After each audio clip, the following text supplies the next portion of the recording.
We are back to talking about homeownership, and this is Buying 202. Presumably you watched this video that was Buying 101, where we talked about you getting qualified and how we go about getting you into a home search. So if you haven't watched that video, go watch this one. Now, let's get started on the nuts and the bolts of the actual process. Stay tuned.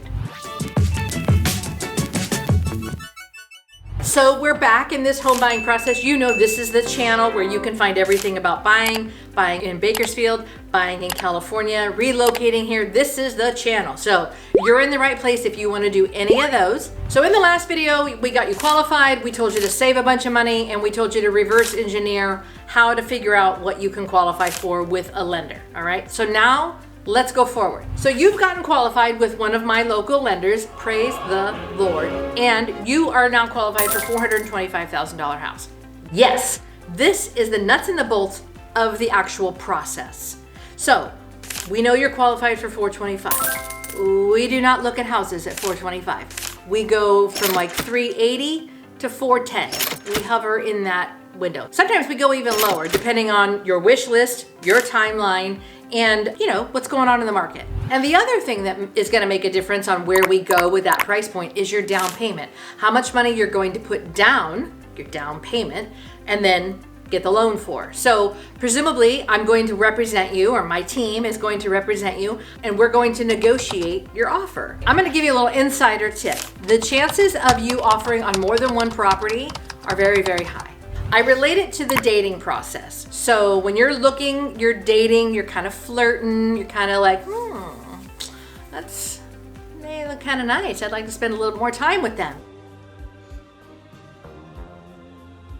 I'm glad we got that straight.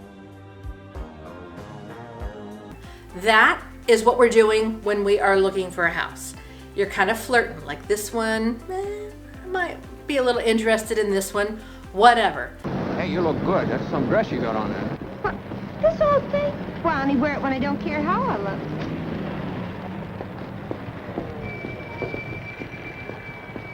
So you're in that stage. You're not falling in love with a house until we are done and I give you keys. Did you hear that? Do not fall in love until I give you keys. Oh, boy! So we're out looking, we're offering, we're good, we're gonna go under contract. Now, did I negotiate for you to get a home warranty from the seller? Maybe.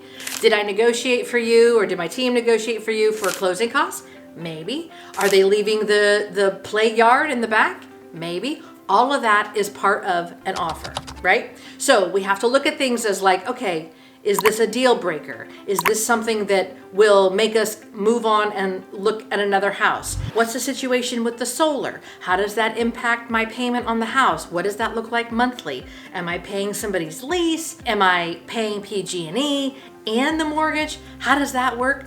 That is what's happening as we are going through this process. Once we find your house on 123 Banana Street,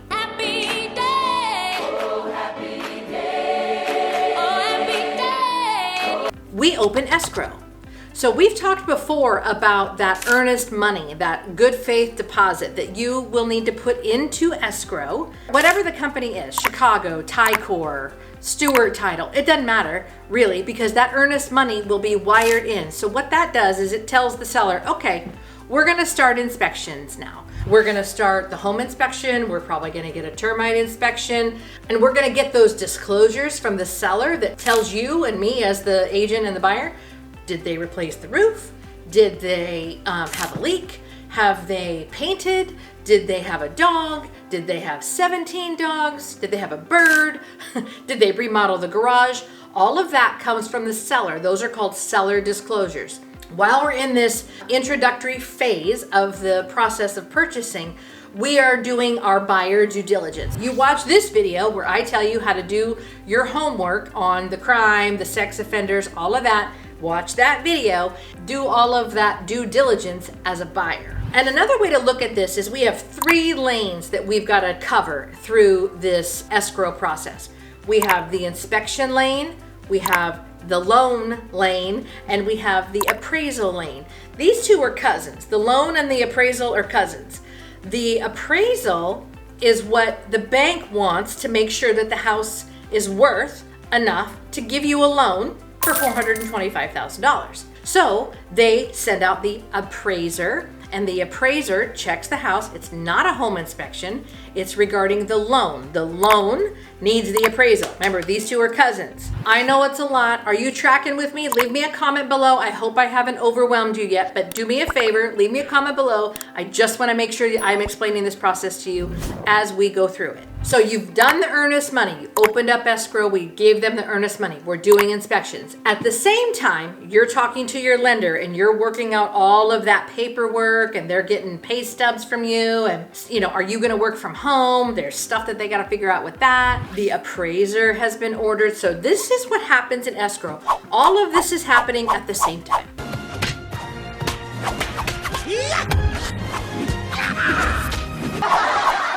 No, I'm not kung fu fighting. That's just how escrow rolls.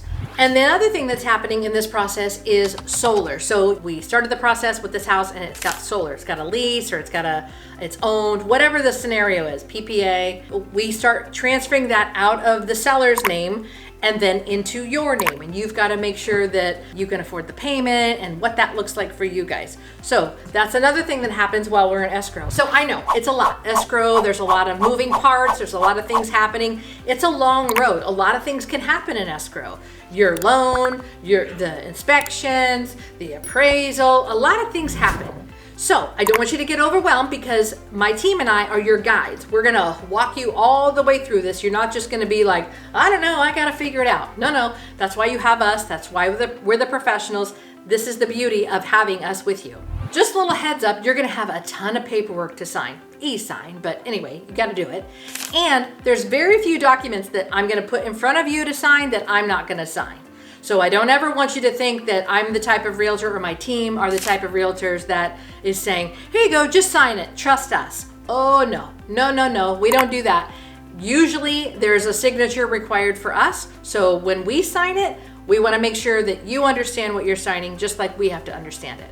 So we've gotten your home inspection. We've negotiated repairs with the seller. You have gotten the loan sorted. We're transferring the solar. We're moving along. We're getting to the end of escrow here. Everything, all three of those lanes, all three of those contingency lanes, we're removing those. We negotiated the repairs. Everything came back good. The seller's going to do X, Y, and Z. Your loan's getting ready to fund. The appraisal, the house came in at value. Now what? Okay, now stay tuned. Buying 303, we're gonna wrap it up over there. And if you are done watching Buying 101 and Buying 202 and you are good to go, I'll see you around town.